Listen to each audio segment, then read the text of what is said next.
ॐ अजाय नमः। ॐ अव्ययाय नमः। ॐ अविनाशिने नमः। ॐ अचिन्त्याय नमः। ॐ अप्रमेयाय नमः। ॐ अद्वितीयाय नमः। ॐ अनिकेताय नमः। ॐ अनुशासनप्रियाय नमः। ॐ अन्तःसाक्षिणे नमः। ॐ अन्तर्यामिने नमः। ॐ आनन्दाय नमः। ॐ आत्मस्वरूपाय नमः।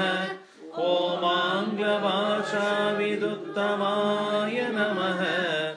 ॐ ईश्वराय नमः। ॐ उदारहृदयाय नमः। ॐ उत्साहवर्धकाय नमः। ॐ एकस्मै नमः।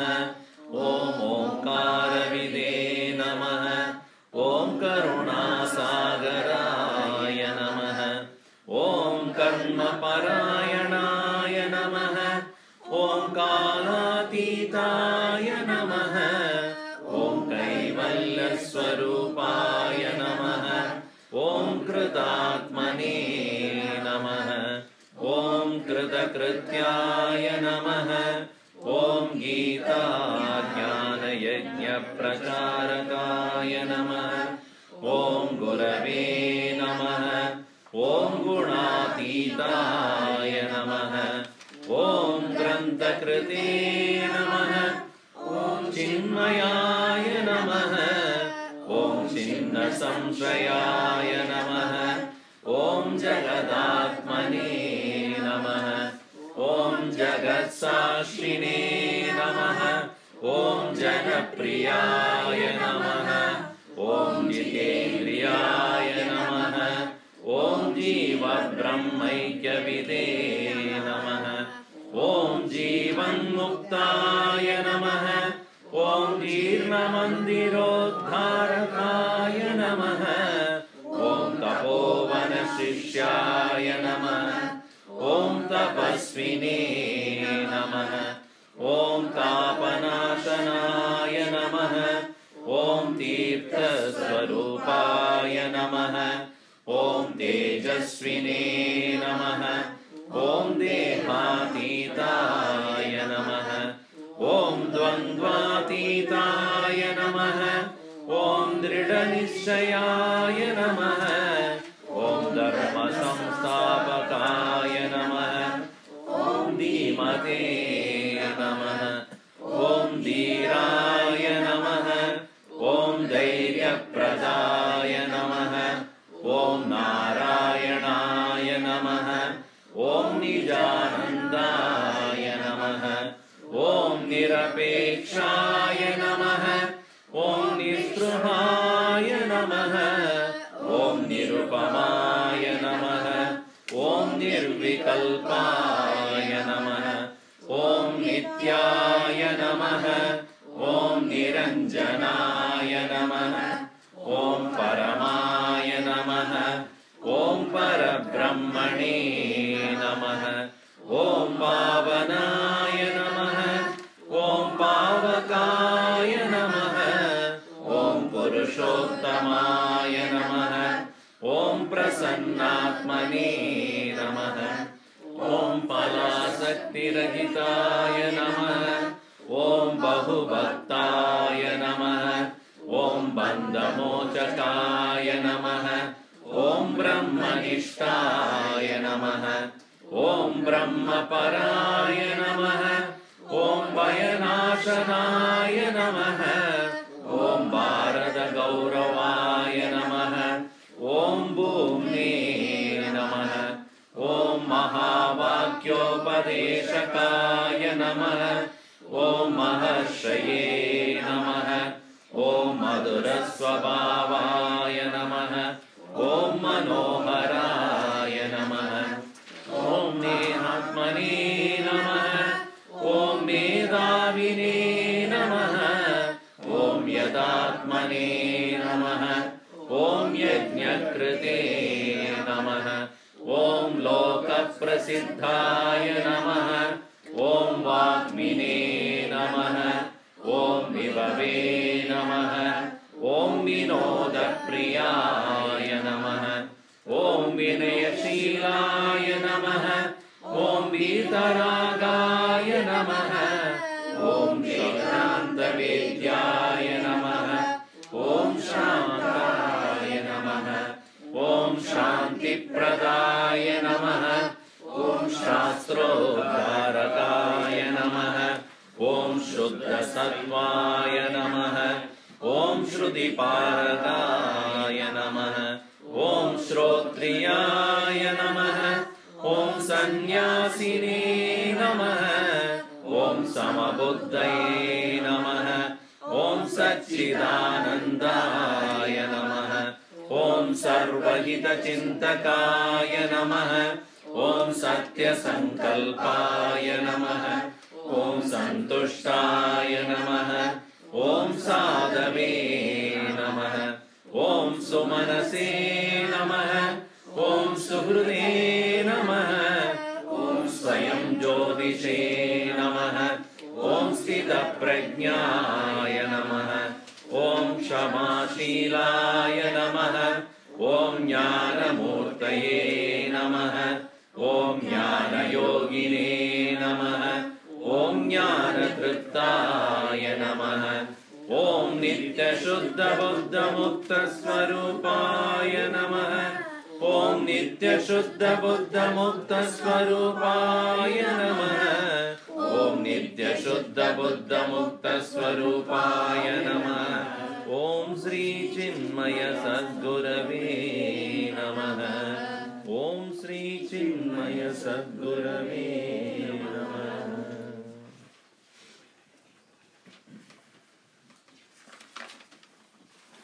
My thanks to the hosts for hosting this evening satsang. 108 names are the names that are given as attributes to Pujya Gurudev, and we are in the number 82. Vibhave Namaha. So among the many names of Lord Vishnu, Vibhu is also one of the names. It is said that a person who has realized the highest truth is akin to the Lord himself. Therefore, some of the names of Mahatmas, or the names that we worship, are also the names of the Lord. Ajaya Namaha, which is also Bhagavan's name. Avyayaya Namaha, Avinashine Namaha. So some of them are specific to a particular personality, like Loka Prasiddhaya Namaha, Angla Bhasha Viduttama, Gita Jnanekna Pracharaka. And these are all specific to the Guru, here Swami Chinmayananda, who had spread the knowledge of Gita. But Vibhu, we find it in Vishnu Sahasranam also. Suprasada Prasannatma Vishwadruk Vishwabuk Vibhu. So Vibhu is the name of the Lord, and very meaning of that word Vibhu means Hiranyagarbhadi Rupena Vividam Bhavati Idi Vibhu. Meaning, in the perception of the Hindu saints, the world is, of course, very vast. World, when we say, we don't mean the earth. Vishwam. Vishwa means universe. That has no limitations. Beyond space also. And you can't even think even beyond space. The space, even when you think about space, you get spaced out. What to talk of beyond space? Isn't it? You can think about what is space, that itself mind-boggling. especially when you go in Space Mountain, in Disneyland Space Mountain. The moment you come out of the earth itself, or even in the flight when you are going at certain space, certain height when you go, you feel kind of, not fear, the fear accompanied with that vastness brings about some kind of a feeling which is hard to even explain. I mean, I was just coming and then we saw the hot air balloon. So when I was in Burma, we had a trip on there. So it goes, as it goes, you start, because in a flight when you go, you don't have that ability to see below, But in this, you can see, and how things are becoming tinier, tinier, tinier, tinier, and it's a little small. And you see the vastness around you, 360 degrees you can see at that point. And think about going outside the earth and looking at the earth from the outside. Sara jahan se acha, sare jahan se acha. Hindustan, what is that? Hindustan hamara. So when you go outside the earth, you realize, not you, of course you look at the earth, but you look at around. Wow. How beautiful it is, and how vast darkness. How vast is the darkness? Now, it is interesting, this darkness that we see, which is the vastness of the space, itself is matter. This is very interesting point, which otherwise the planets that are there cannot exist in their own condition unless it is unless there is a dark matter which is holding it. So what we call it as a space itself is a matter. It doesn't matter to you, to most of us. But science holds the view that even space, which we think that it is not a matter, is also a matter. And interestingly, I was in a discussion with one physicist, very famous person. You might have seen the movie or a documentary called What the Bleep Do We Know? Have you seen that movie? You should see that. It's about human psychology as well as about physiology. It's available, I think, in the net, etc. In that there was a physicist, very famous, who also was interviewed about the nature of human existence as the nature of everything. In that he had explained what it means about space. I happened to meet him in one conference or somewhere, so I was sitting with him and talking.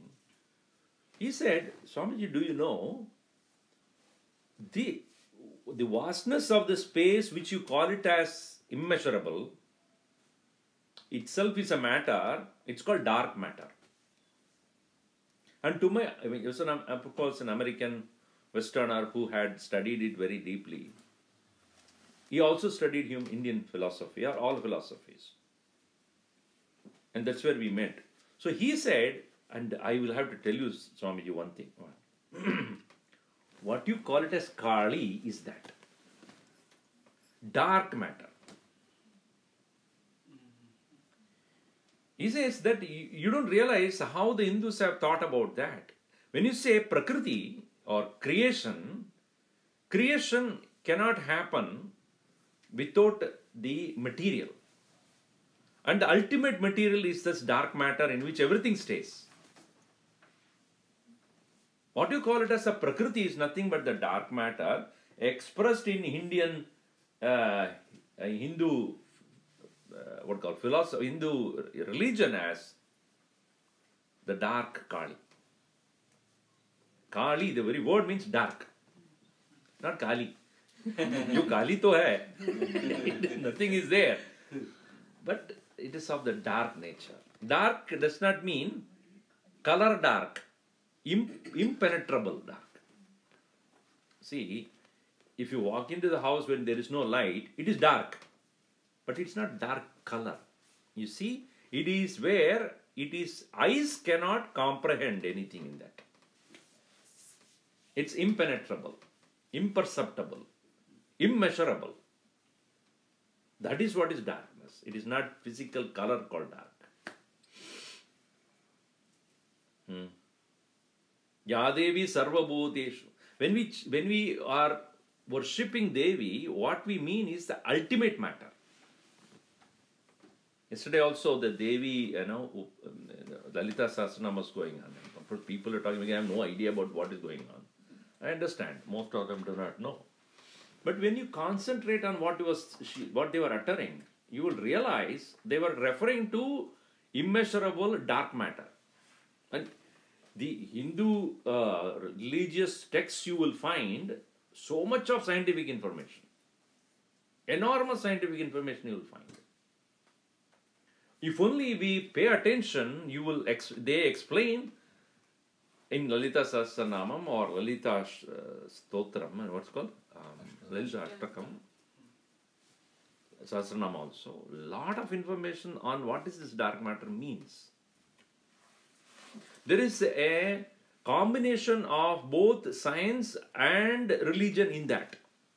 They explain the science from the religious perception.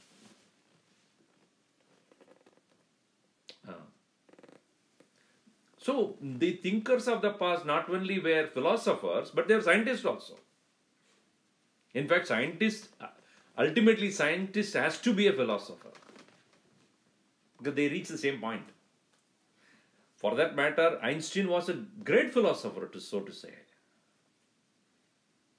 Because he has understood physics is nothing but the immeasurable power of the Lord. And therefore, if you look at Einstein's statements, most of them are philosophical.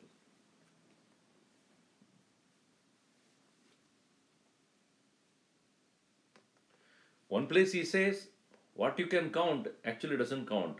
What doesn't count, what you don't count is the most countable. What do you call that? What you can count doesn't count. What you cannot count is the what really counts. Yeah.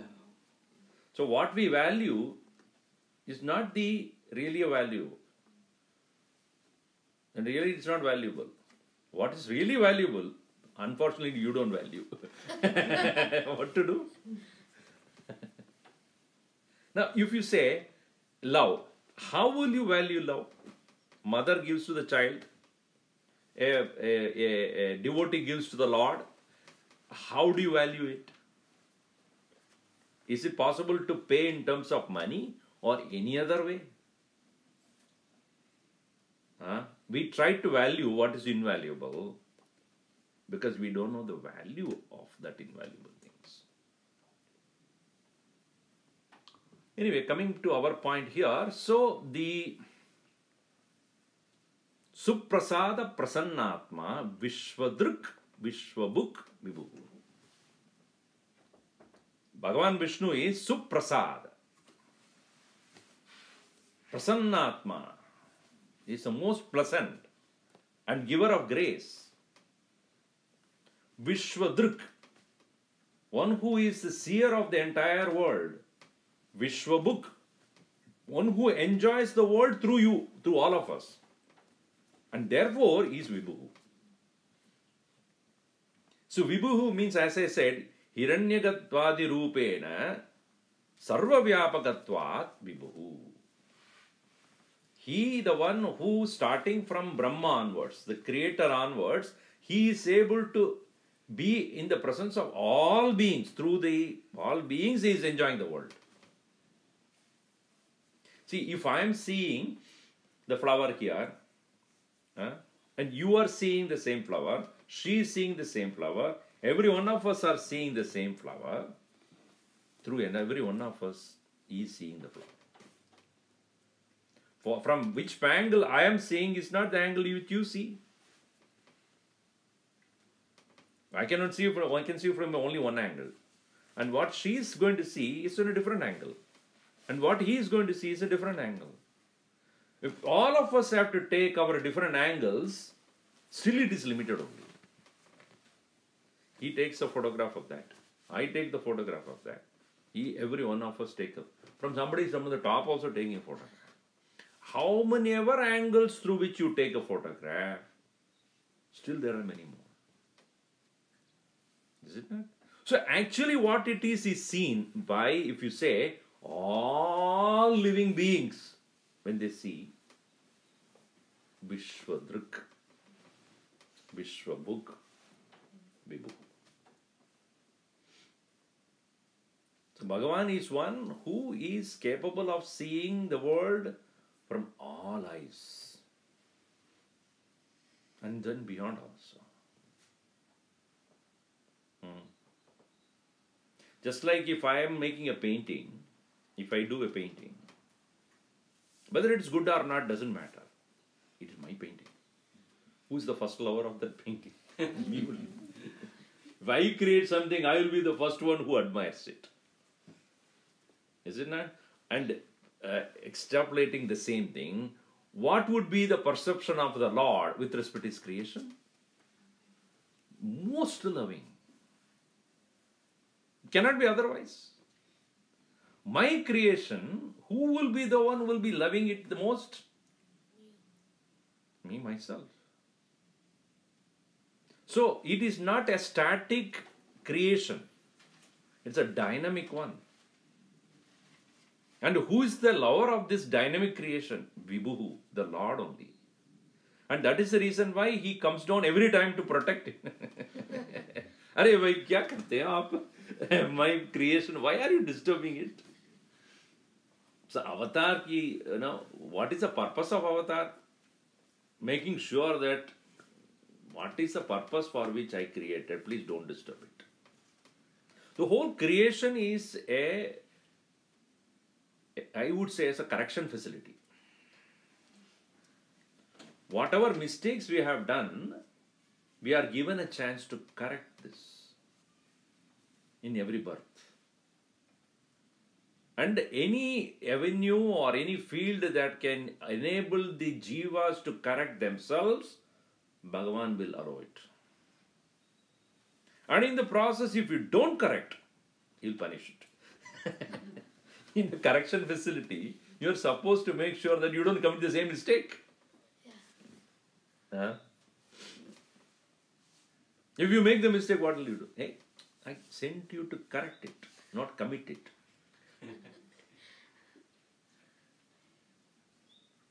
So why are we here in this universe, in this world, is to recognize what I did in the past, even if you don't recognize that, what I did in the past. I should not repeat what I did, mistake. If I don't remember, that's where Shastra comes in. Hey, don't do this. Because you did in the past, therefore you are in this condition. Now, at least now you don't do it. So, we have committed whatever for which we are here to correct it. And if you don't know also, it is the Shastra which has to say, these are the things you should not have done or should avoid doing it. And then only you move forward. If you don't, you come again. Punarapi jananam, punarapi maranam. Complete that. Punarapi janani, jatare shayanam, iha samsare, bahudustare, kripaya pare, ahimurare. We sing with all the music note and all, but do we really mean it? Or again coming, again doing the same thing. Bhagavan Krishna says in 5th chapter, Na kartrutvam na karmani lokasya srijati prabhu. Na karma phala samyogam स्वभावस्तु प्रवर्तते. भगवान जो है ये कर्तृत्व नहीं करता है. He doesn't he doesn't make you do things. Kartrutva nahi hai. He himself does not have kartrutva. मुझे ये करना चाहिए. This thought comes from whom? Because I have a desire to enjoy or experience the world, that is the birth of kartrutva. मुझे ये करना है. And it is not the Lord creates a desire in your head. The desire is already there and I decide to do something about it. Na karmani. Even the action that you do is not prompted by the Lord. It is prompted by my desire. Na kartrutvam, na karmani lokasya prabhuhu srijati. Na karma phala sanyogam. Even the attachment to the result of action is also not his. Because we get attached to the result of action, we continue to do the karma. In other words, the creation of the Lord is meant for us to experience the result of our own action and do action such a way we cancel out. Instead of cancelling out, we keep accumulating. That is where the problem comes. And Bhagavan doesn't say anything. Okay, sure, keep doing it. When do you come out of it?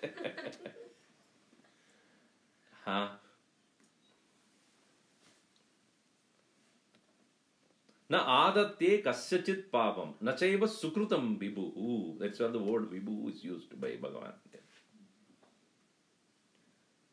Neither he gives the result of your papa, nor he gives the result of your punya. Please understand that. Na adatye kasyachit papam. He doesn't take anybody's sin. As against the Christian principle of Bhagavan takes away all your sin. Keep doing it. Why are you doing this? See, if I commit the sin and then he say, Acha, Bhagavan le lo, theek hai. Again, I will do it for fresh once now. How long you keep doing this? Who is responsible for it? Put every blame on him only. It's because of you I am here. I am a sinner. And I keep committing the sin. Na adatye kasyachit papa. So that means say punya. Punya also he doesn't take. Whether you do good or bad, it is for yourself. Na adatye kasyachit papam na chaiva sukrutam vibhu. Then why are we then doing this? Ajnane navrutam jnanam. No. So na kasyachit papam. Na karma phala sanyogam. Swabhava. It's all swabhava only. It is our own swabhava. Because of which only we are doing it.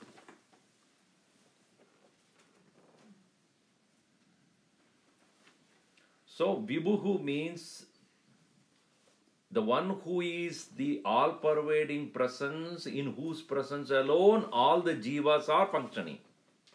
Just like in the vast space only all the objects remain. In the vast space of consciousness only all living beings are present. Individually expressing the same consciousness. And instead of realizing the oneness of the whole thing, we limitedly perceive ourselves as our own physical body, mind, intellect. That much only. And identified with that, we keep doing whatever we are doing.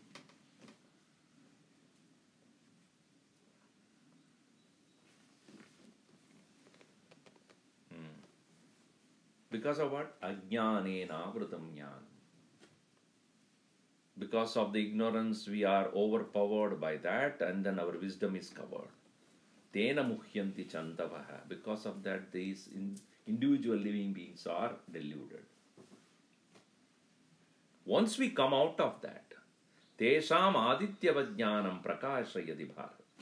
Prakashayadi tatparam. So only when we come to start understanding the vastness of the creation and the creator, then and then alone, we will be able to come out of it. So when we say Vibhuhu, we refer to that all-powerful, all-pervading, that's the name, the one who is the all-pervading self. In our perception today, in our limited perception, only the space is considered as the all-pervading one. But what is that which is even the cause of space? Today also in Kaivalya Upanishad it came at the same point only it came. Etasmat jayate pranaha manas sarvendriyani cha kam jyotihi kam vayuhu jyotihi apa pradhivi sarvasya dharini.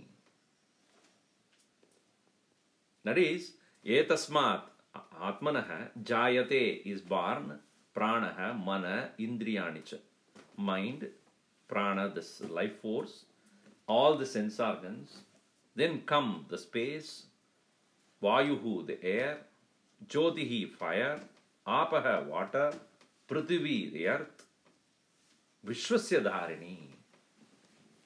Vishwasya dharini, very word means prakriti, because it's feminine gender. So vishwasya dharini meaning the Maya is the creative force came out of the same who is all pervading. So why do we call a guru as Vibhu? Next question is, why do we call a guru as Vibhu? In Upanishad what is said was that one who knows the highest truth becomes the truth. Brahmavid Brahmaiva bhavati. Unlike other knowledge, there is no plural knowledge, just please understand. Knowledge is knowledge only. Is it plural or singular? Unlike in other knowledge, where you, the knower, is different from what you know. Master of drugs, MD. That's not MD means what? Master of medicine.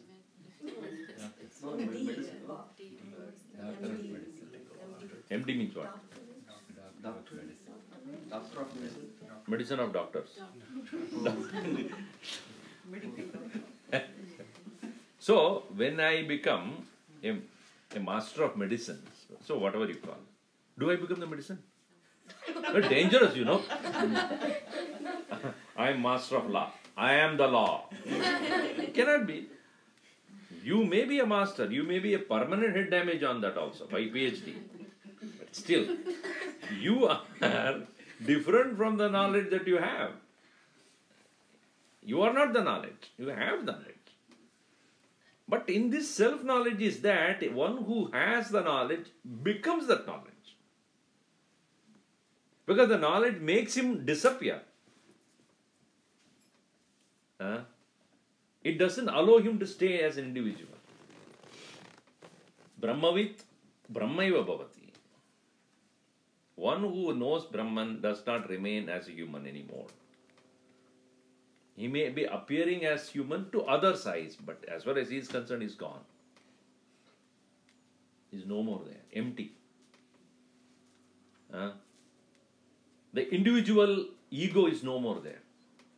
I and I want, I need, I desire, I like, I don't like. All those individualities, strengthening the individuality is gone. Therefore, one who knows the Vibhu, the Lord, becomes the Vibhu. That's why Mahatmas are referred as, especially when we call Vibhave, Namah, meaning what? One who has reached that state of all-pervading self. Is no more an individual, empty completely. So if one has not reached that complete merging, is still a seeker only. Still on the path. When you reach the final goal, you don't exist. The only example that I can give you is when you sleep. That is the closest example we go into. Because we know what it is. When you are sleeping, you as a sleeper is independent of the state called sleeping? No, you are not. Because you are not there to answer that. Are you sleeping? Yes. If you say yes, you are not sleeping, obviously. See, when you say, are you happy? Then it's a state of mind. Oh, I am happy. And yesterday I was not happy. So it is a state of mind you are referring to. Are you a good person or a bad person? With you I am good. With the rest of the people I am bad. Still again a state of mind. all those things which you are referring to, I am this and I am not, that is a state of mind. But when it comes to sleep, it is not a state of mind. Mind itself is not there. Then when it's, are you sleeping? I think I'm sleeping now. That's a false statement. You cannot. So in the same way, are you Brahman? He will not even answer that. Because he is not there to answer. If he says, yes, I am Brahman, then you are not Brahman, you are Brahma only. It is. Only you are imagining. In Kenopanishad, that statement comes. If you think you know, you don't know. Edi manyase suvedeti. If you think you know, you don't know. But the person who knows cannot say I know, nor he can say I don't know. When you are asked, are you sleeping? Neither he can say I am sleeping, nor he can say I am not sleeping. Can he? So you are not sleeping, huh? You are not answering me. You are not sleeping. Answer, no. Either you are sleeping or not sleeping. You know what happens? At that time only he will express he is Brahman. That is, I am Brahman. Don't ask me these questions. Only sound, Om sound will come. I am Brahman.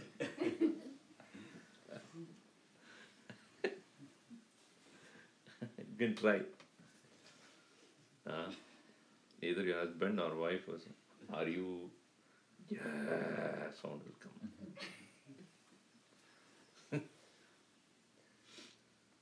So it is interesting to see that the entire universe is none other than that very the Lord Himself. Today again in the class I was talking about Etasma jayate pranaha mana indriyani kam vayuhu jyotihi apaha prithvi. The entire matter world that we see from the physics standpoint also, matter is nothing but energy in motion limited by time, space and the equipments with which you see. Correct or not? Physics? Biology.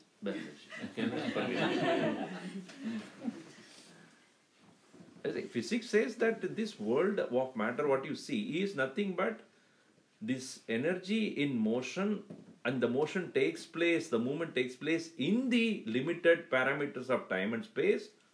And even as it is taking place, with the equipment with which you see, determines the experience. If the equipment is refined, experience will become changed.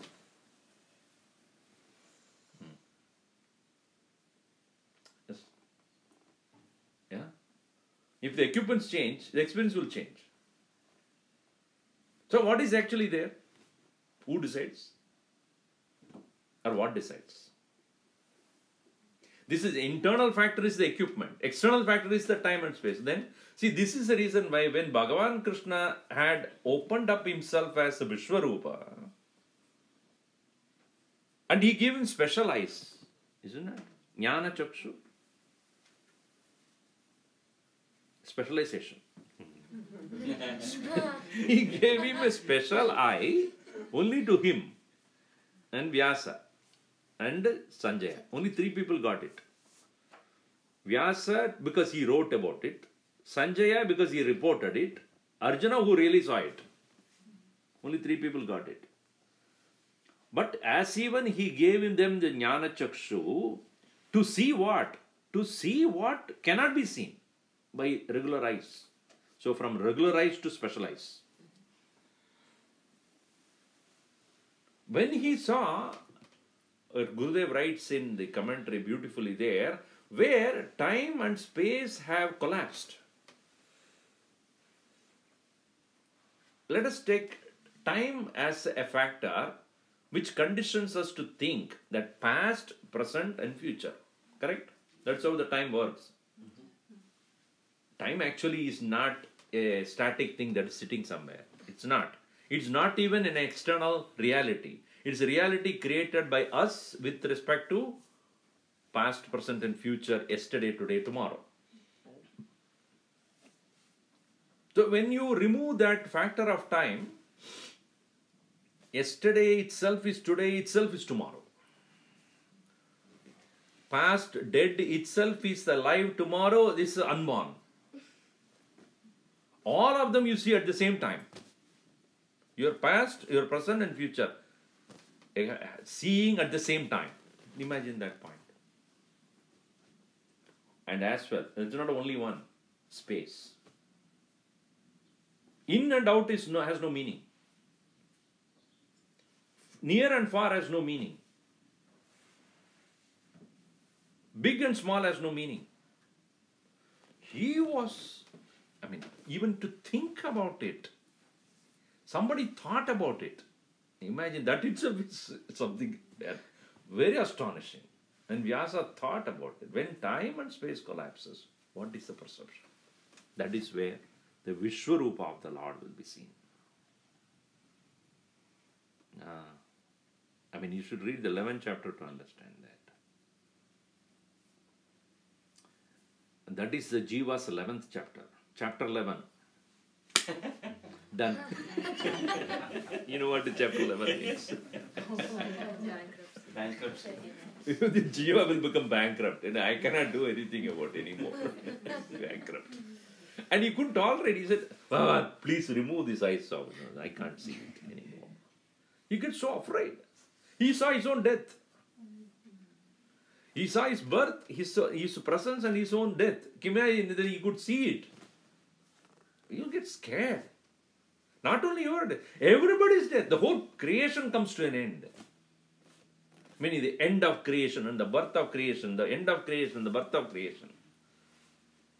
If you can just imagine even mentally.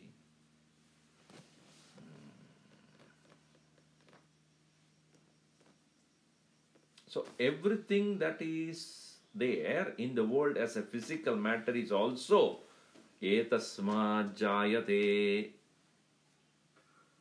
Think about it. If you say I have a gold, out of gold I make anything, is also gold only. It can be anything different. If you are wearing a necklace, you do not have a neck at all, neckless. Yet you are wearing a necklace, let us say. New necklace? Yes, made of gold. Golden necklace, so made of gold. Now you are making a very, very wrong statement actually. If you are a Vedantin, you won't say that. What is this necklace you are wearing? Made of gold. Oh, it's made of gold or it is gold? What is your answer? It is gold. See, he is a Vedantin. Can you say made of gold? That means, what does it mean? Gold, and out of it is made. So what is made? The necklace cannot stay independent of the gold. If it is true, are you interested in the necklace? Keep your necklace. Give me the gold. Is it possible to separate them? No. Meaning, when you say from him, from that supreme reality it came, it is only a way of saying, actually it didn't come. It is. Just like the golden necklace means gold only. Etasma jayade pranaha manas sarvendriyani cha kam vayur jyoti. Means what? From him it came. It is a way of saying to, because that's what we see. What it is himself. This is what is not unacceptable to the dualistic philosophy. God created the world. Then gold created the necklace. Take the same. God, world, gold, necklace. Now think about it. Is the gold different from the necklace? Or the necklace different from the gold? Yes or no? Are you all hungry?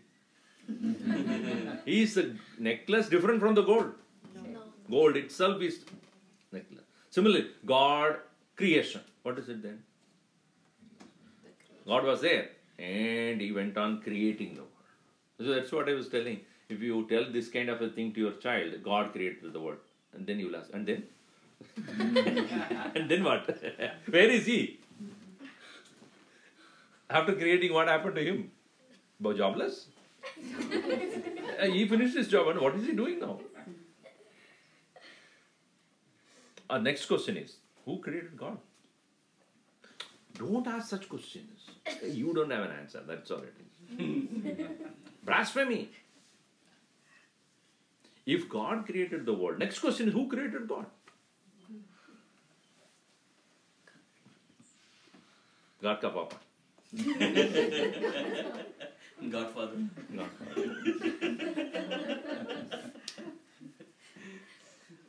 So it is, religion cannot bring that point of argument, because as far as the religion is concerned, the creation should be constantly engaging in worshipping the Lord and not becoming. Whereas Upanishad and Vedanta would say, the ultimate end is you do not exist. The necklace does not exist. Or even as a necklace it exists only to realize I am gold. Right? Necklaces cannot say I have gold. No. I was gold. I will be gold. I am gold. That is the answer. That's why the Upanishad says Tattvameva. Sorry. Tattvameva Tvameva Tat. Kevalya Upanishad says, you are that, that is you. That's a Mahavakya in that. Tattvameva Tvameva Tat. You are that, that is you. What does that mean? One who has realized the vibhutva of the Lord, prabhutva of the Lord, prabhutva of this creator becomes that prabhuni or vibhuti. Prakarshena bhutva prabhu, vividam bhutva vibhu.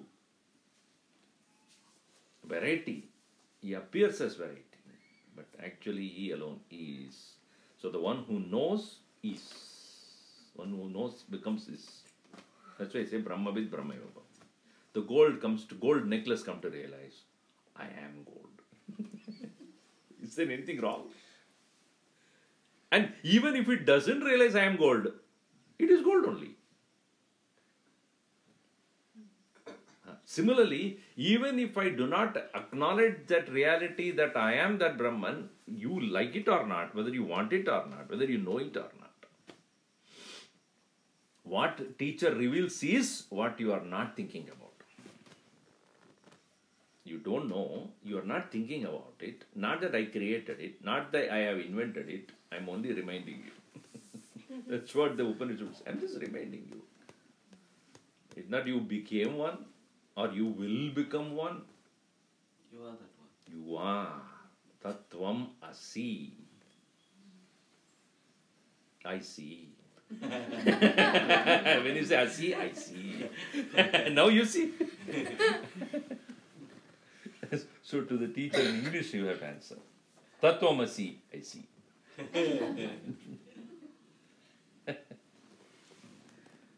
Now what is the result of this knowledge? It's interesting that the knowledge should not, okay, it is an understanding, there it remains, there it ends. No. The phala of the knowledge is that you do not see any more difference in anything on any account, under any circumstance.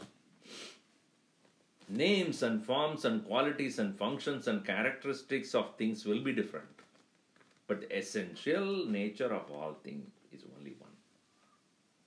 The appearances are many, but the reality is one.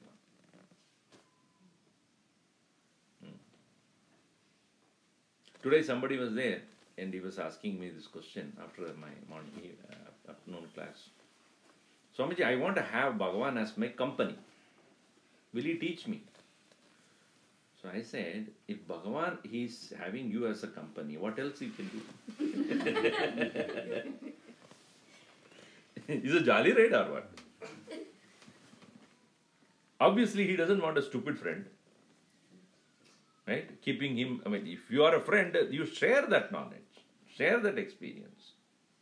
If he is your friend or he is your accompaniment or company, you have his company, he will make sure that he will lift you up to his level. That's why he says, Tesham adityavat jnanam prakasheti tatparam. I then uplift the people to the extent that they can see me. From the standpoint of devotion, one who is devoted to God, Bhagavan will not make you remain there.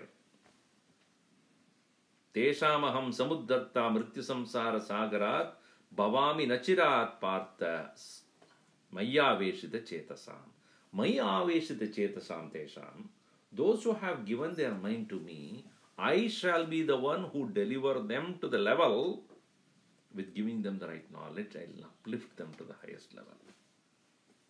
So having company of the Lord means you are definitely going to be graced by that knowledge. So also the Mahatmas. And a true teacher is one who doesn't want stupid students. Hey, chela hai, so what do you call that? Bhajan karke? What do you call that? Chamchas. That's the best word. Chamcha means what? Spoons. Feeding him. But they will remain in that condition only. But a Vedantic master doesn't want his students to be stupid.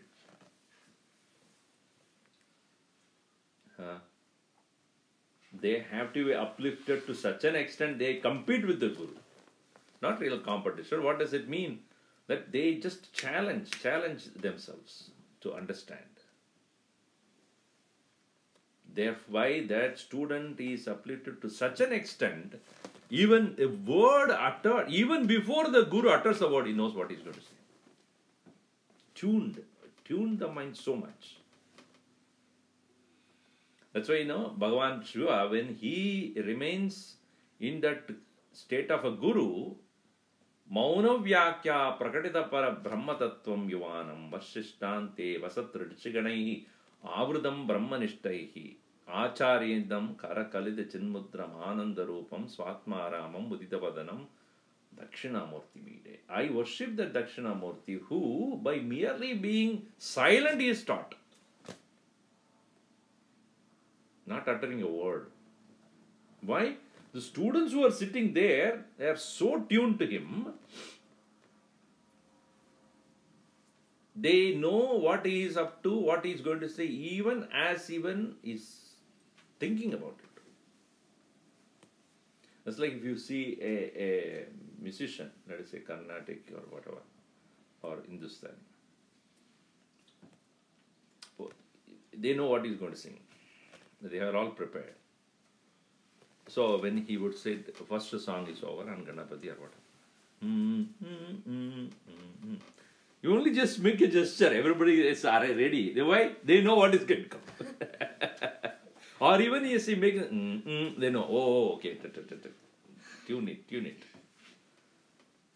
Because even if he is not told what he is going to sing, the very, the adjustment that he makes or tune that he takes, the mridangist or the violinist, you might have just arrived that evening, but they know, if he is, okay, this raga is going to take. They will accordingly adjust, isn't it? That's what I think. Well tuned. So when the musician, before he starts, what takes most of time is the tuning.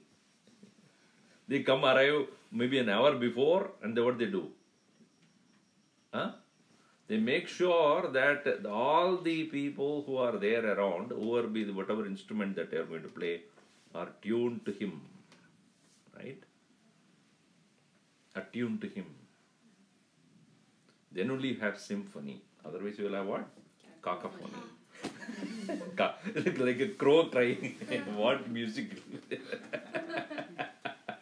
That's why it's got cacophony. I don't know how the word came, cacophony. Making crow crying.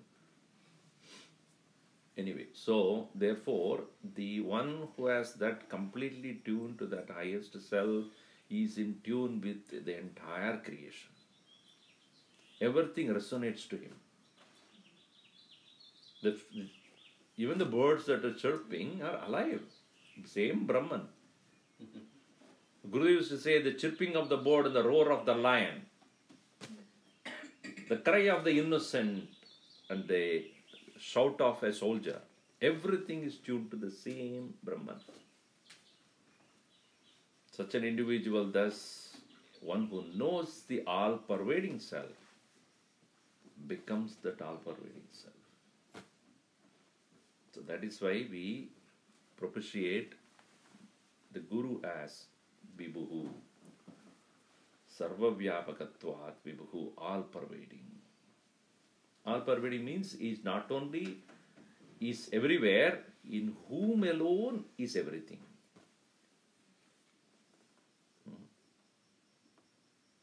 Yo mam pashyati sarvatra sarvam cha mayi pashyati tasyaham na pranashyami sacha me na pranashyati.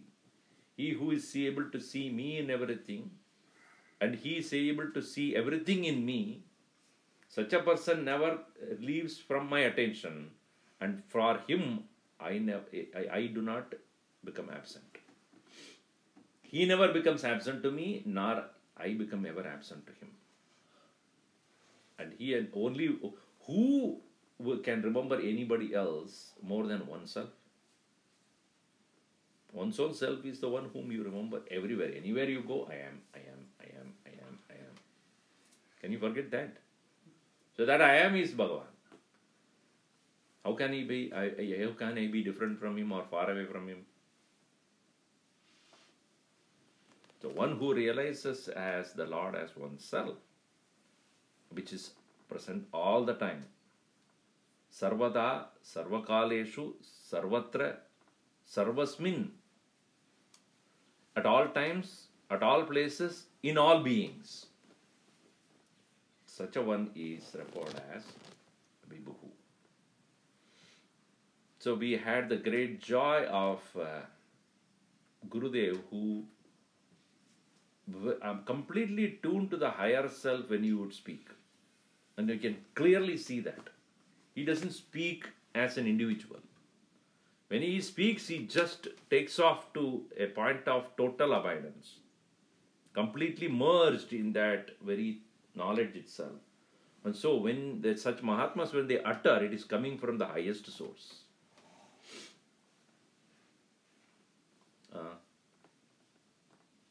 It is like you go to Calcutta and take a dip in the Ganges. Why do you need to go to Gangotri? हाँ? गंगा कहाँ से उतरी है वहाँ जाने का है. Similarly, when you can read a book, but who's the author of the book? He must be more profound than the book. You might have seen, you might have read you might have gone through that book, but then the person who wrote the book must be more than the book. More powerful, more wise, more knowledgeable than the book. So when you say the author's presentation, when somebody wrote a book and you go, the author of the book is coming, and they are eager to see who is this person. The autograph also. But the intention is not to get the autograph. Later on, you know the book. I got the author's autograph. Many people give it to me. Swamiji, I have a Gita. I bought it in 1965 or 1970. When Gurudev came to our town, I bought the book. And you know one thing? He himself signed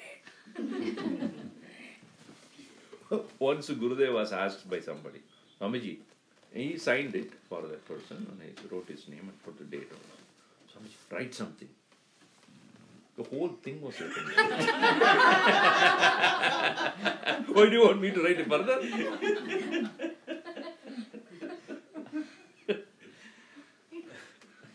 He's a man of such humor, I'm telling you. Quick wit. The whole thing is written by me. What are you asking me? So even if you take a dip in Ganges, you would like to take a dip at the source. Why? Pure. It's clean. And by the time it comes to Calcutta, my God, it's not water, it's something else. It's only chemical there. Similarly, when the Guru is speaking, is from the highest source, completely tuned with that. So when he would speak, it is unbelievable. Everybody is with a rapt attention. Total attention. He will capture everybody's attention there. Because he will tune everybody to the same higher nature. And it is often seen when he would finish and week long we will have, or 10 days, so much of satsang and going and traveling and listening. When he leaves, we will feel like our heart is just going away. Because with that tuning, it brings so much of joy. When that ends, it's ended. So that is how you would uplift the people's awareness to the highest level. So it is no doubt he is referred as Vibhu. Om Sarve Bhavantu Sukhinah Sarve Santu Niramayah Sarve Bhadrani Pashyantu Ma Kaschid Dukkhavad Bhavet. Om Shanti Shanti Shanti. Hari Om Shri Gurubhyo Namah. Hari Om.